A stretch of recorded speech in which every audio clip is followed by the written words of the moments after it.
Hello everyone, कैसे हैं आप सब और क्या हाल समाचार हैं आपके। देखिए, सब लोग के मन में दो सवाल है। पहला सवाल कि सर आज स्टॉक मार्केट में रैली क्यों हुई या पिछले कुछ दिनों में मार्केट क्यों बाउंस किया है।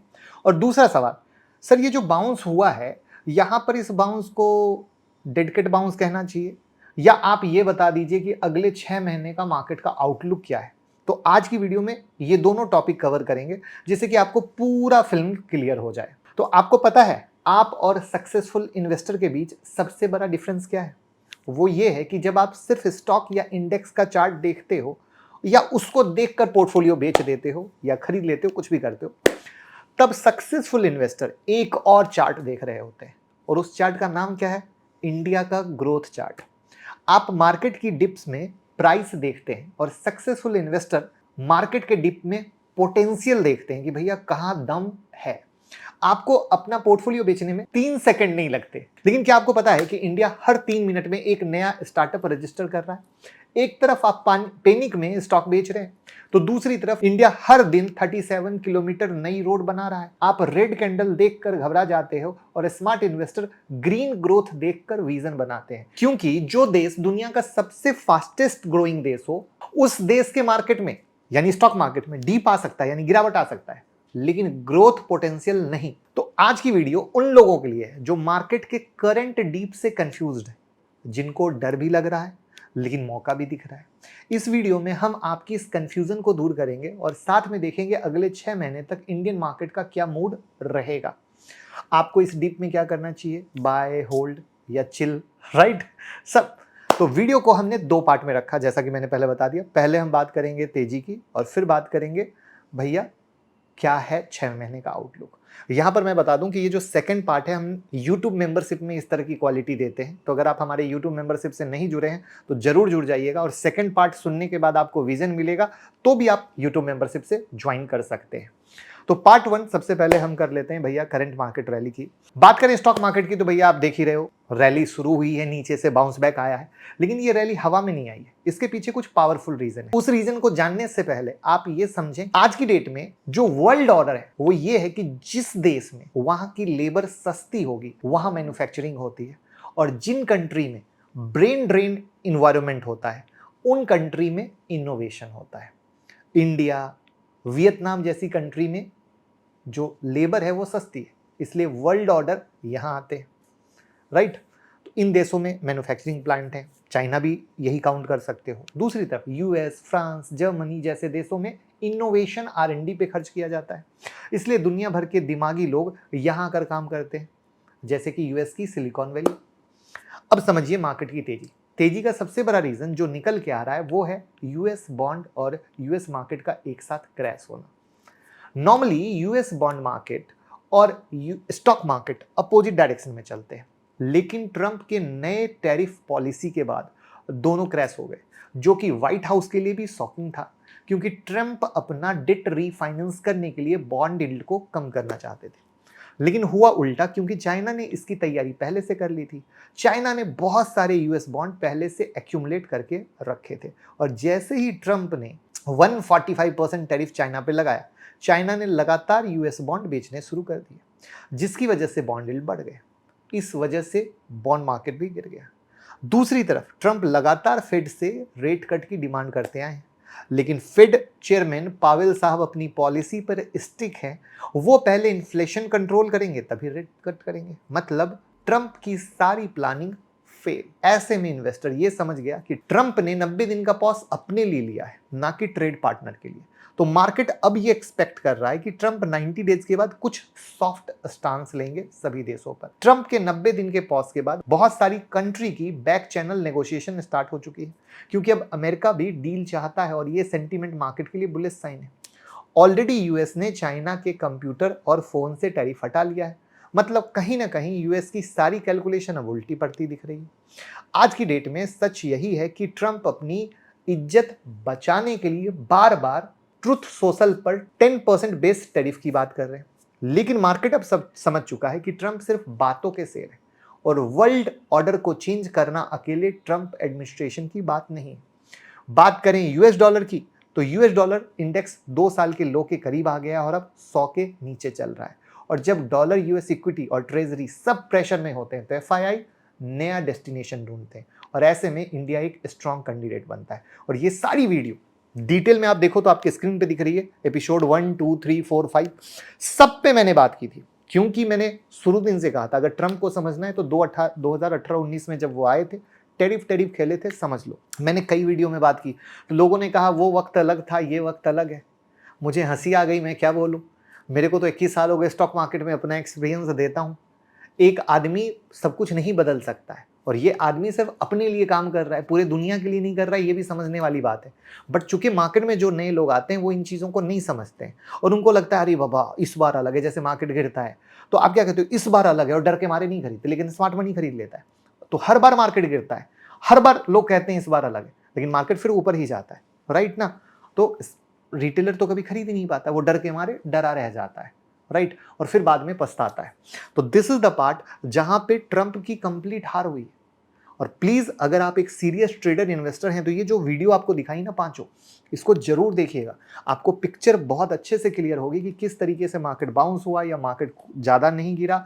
और हमारा इंडियन मार्केट तो मैं बार बार बोल रहा हूं कि भैया हम लोग क्या थे, बॉटम कोई बता नहीं सकता, राइट, बट जितना गिरना था गिर गए। अब कुछ नाटक नौटंकी में जो और गिर जाएं थोड़ा बहुत अलग बात है, बट यहीं कहीं मार्केट तरपाता रहेगा, तरसाता रहेगा, नई नई कहानियां बुनता रहेगा और एक जर्नी बनाएगा जहां पे यूट्यूब मेंबरशिप के अंदर में आपके स्क्रीन पे दिख रहा होगा पोर्टफोलियो कैसे बनाए, बाद में कैसे इन्वेस्टमेंट करना है, हर चीज हमने बता दी, किस सेक्टर में इन्वेस्ट करना है, पोर्टफोलियो कैसे करना है।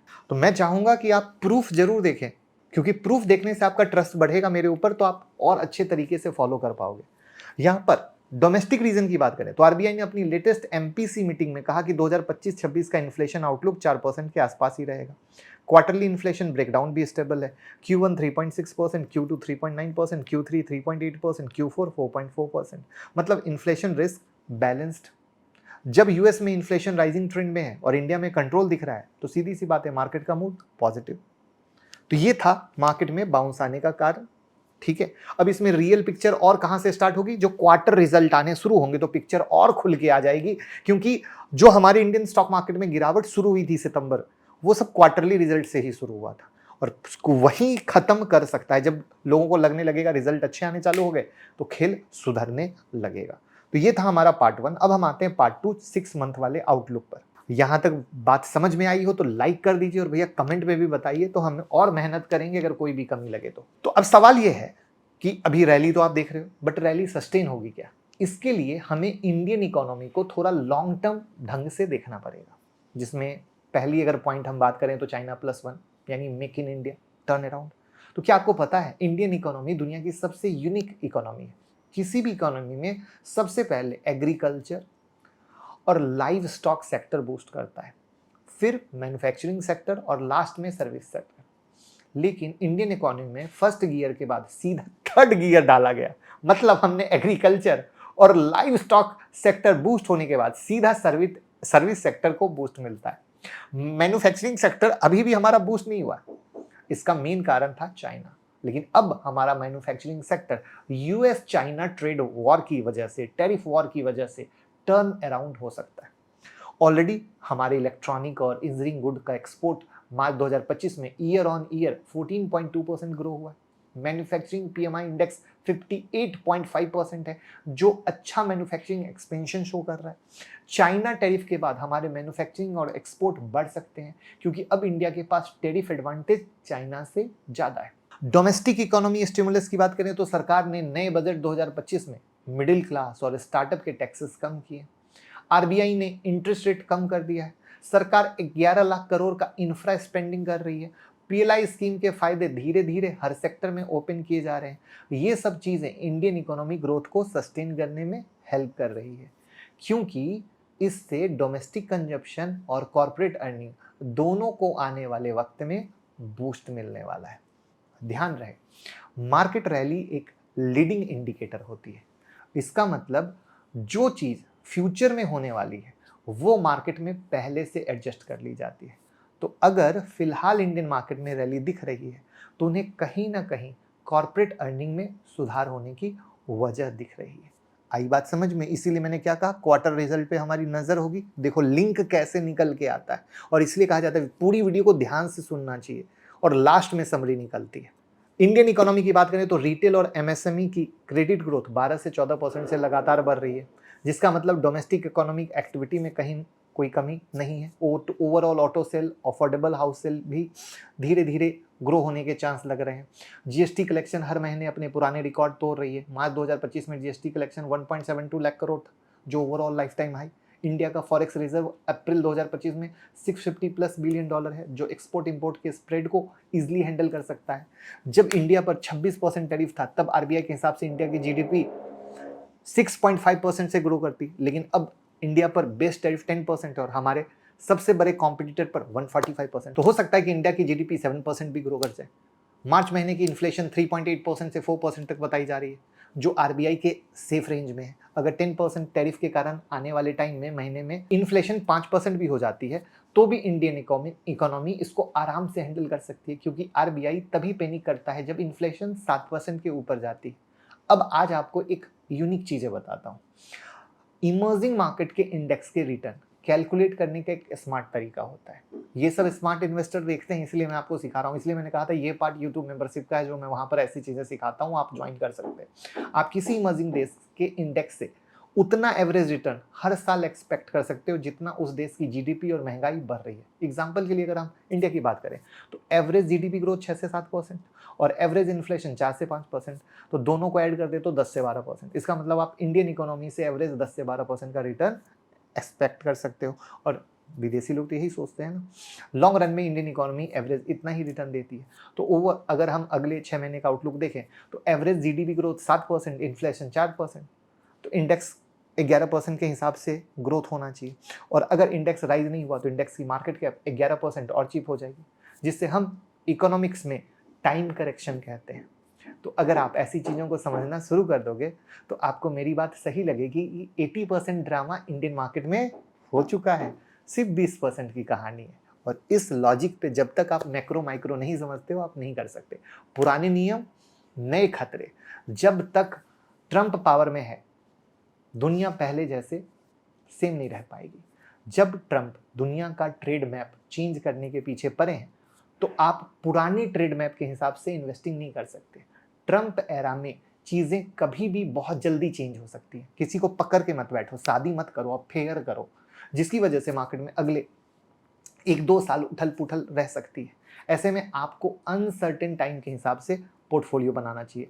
आप low beta balanced diversified stock रखो। अगर आप एफएनओ करते हो तो हेज ऑप्शन सेलिंग करिए, क्योंकि अगले 6 से 8 महीने इंडिया का विक्स बहुत हाई रहेगा। ऑप्शन बाइंग फिलहाल अवॉइड कीजिए, हाई लिवरेज ट्रेडिंग भी अवॉइड कीजिए। अब न्यू बुल रन कैसे लोडिंग हो रहा है, तो market cap to GDP ratio फिलहाल 112% है, जो 140% से गिर के नीचे आ गया। मतलब बफेट सर के हिसाब से इंडियन मार्केट अभी थोड़ा सा ओवर वैल्यू है, लेकिन अच्छे एक्सपोर्ट नंबर आने से इंडिकेटर और नीचे जा सकता है। इसके अलावा अगर इंडेक्स टाइम करेक्शन भी देगा तो ये नंबर कम हो जाएगा। निफ्टी 50 की करंट P21 है, जो ऑलरेडी अपने एवरेज मीडियन से नीचे चल रही है। Crude oil price already low level पे ट्रेड कर रहे हैं। Corporate earning to GDP ratio गिरने की बजाय अब स्टेबल हो चुकी है। तो ये सब लीडिंग इंडिकेटर क्या बता रहे हैं कि भैया मार्केट में नेक्स्ट बुल रन, वो जो 30,000 वाली वीडियो जो आप लोगों ने सवाल पूछा था, जिसपे वीडियो बनाई थी, दिख रही है ना, ये सब वीडियो देखिए, ये सिंक है। जब तक पूरा इकोसिस्टम नहीं समझेंगे, अगले 3 से 5 साल के हिसाब से पैसा ही नहीं कमा सकते हैं। तो कंक्लूजन क्या है कि भैया मार्केट में जो है, जो भी चीज होता है वो डेटा ड्रिवन होता है। अगले 6 महीने की कहानी क्या हुई कि शुरू के जो ये 2-3 महीने वो डवाडोल है, बट अपना पोजीशन बनाते जाओ लॉन्ग टर्म के हिसाब से, ठीक है। अगर पोजीशन नहीं बनाओगे रह जाओगे। अच्छे क्वालिटी शेयर पर फोकस करो, जिसमें हेल्थ केयर चले जाओ, बैंकिंग चले जाओ, कंजप्शन चले जाओ। मैं लगातार बोल रहा हूँ, यूट्यूब मेंबरशिप में बोल रहा हूँ, यहाँ बोल रहा हूँ, अगर ये शेयर ना लिए तो पछताओगे। और आप अगर मेरे पिछले कुछ दिन से देख लो तो ये सेक्टर काफ़ी सही चले भी, राइट। तो यहाँ पे आपको फोकस करना होगा, सौदा ओवरनाइट लेकर ना जाओ अगर ट्रेडर हो तो, ठीक है। बाकी ओवरऑल मार्केट के सेंटिमेंट्स काफ़ी पॉजिटिव से लग रहे हैं, जिसमें क्वार्टरली बस रिजल्ट को देखना शुरू कर दो, उसने एडिशनल बूस्ट दे दिया तो धूम धड़ाका, और वहाँ पर फेल हुआ तब एक कहानी बनेगी। तो आपके लिए जो सबसे बड़ा पैरामीटर आएगा वो आएगा क्वार्टरली रिजल्ट का, जिस पर नज़र रखना है। बाकी ओवरऑल 3 से 5 साल के लिए तो बिल्कुल बनता है दोस्त, उसमें ऊपर नीचे करता रहेगा, परेशान होने की ज़रूरत नहीं है। उम्मीद करता हूँ कि सारी चीज़ समझ में आ गई होगी। तो डीमैट अकाउंट का लिंक है डिस्क्रिप्शन में, ओपन कीजिए, प्यार मोहब्बत दीजिए और वीडियो को शेयर कर दीजिए। Thank you.